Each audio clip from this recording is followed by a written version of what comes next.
Okay, maraming salamat po sa oras na binigay niyo po sa atin. Ano ba? Masisya na kayo kay Casey, ha? Ganyan pa.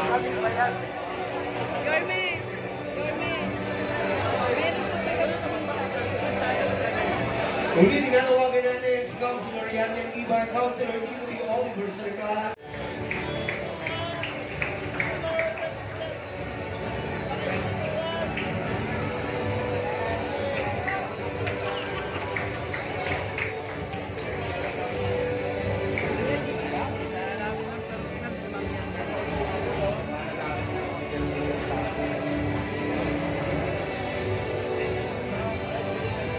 Once again, thank you so much po.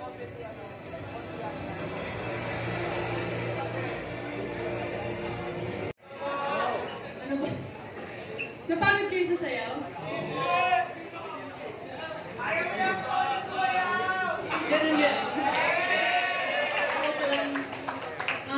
Una-una po, gusto ko lang po magpasalamat kay Yorme Isko Moreno Domagoso, pati na rin po kay Vice Chia Atienza at sa bumubuo po ng Partidong Aksyon Demokratiko sa buong pusong suporta ko at tulong na ibinigay nila sa launch po ng Aksyon Youth Movement dito sa lungsod ng Maynila.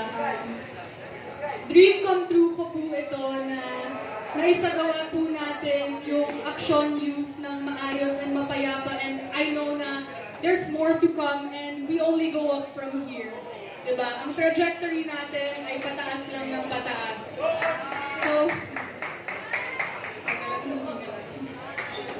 So, nakaka-proud lang isipin na last year po, tayo po, tumatakbo-takbo lang po tayo sa ating mga komunidad. And ngayon po, nandirito na po tayo. Lahat po tayo may pinaninindigan. Lahat po tayo may pinaniniwalaan. Kaya, emotional lang isipin na, you know, from last year po, nagkakilala lang po tayo last year, pero yung samahan po na nabuo natin is super duper tight na. So, I'm so happy to serve alongside you guys.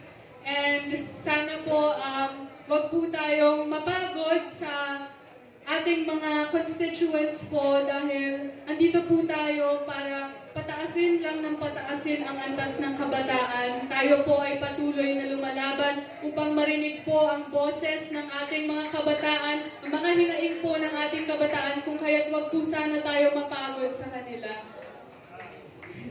Hiningal. Hindi ako napagod, hiningal lang ako.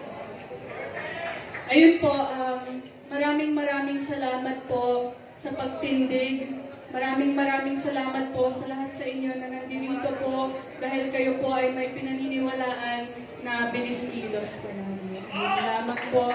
Ako nga po ulit pala si Yanyan Ibay, ang SK Federation President ng lungsod ng Maynila.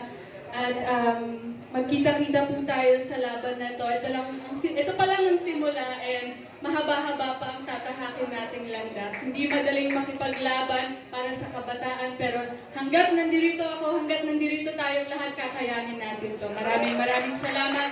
Manila, God first.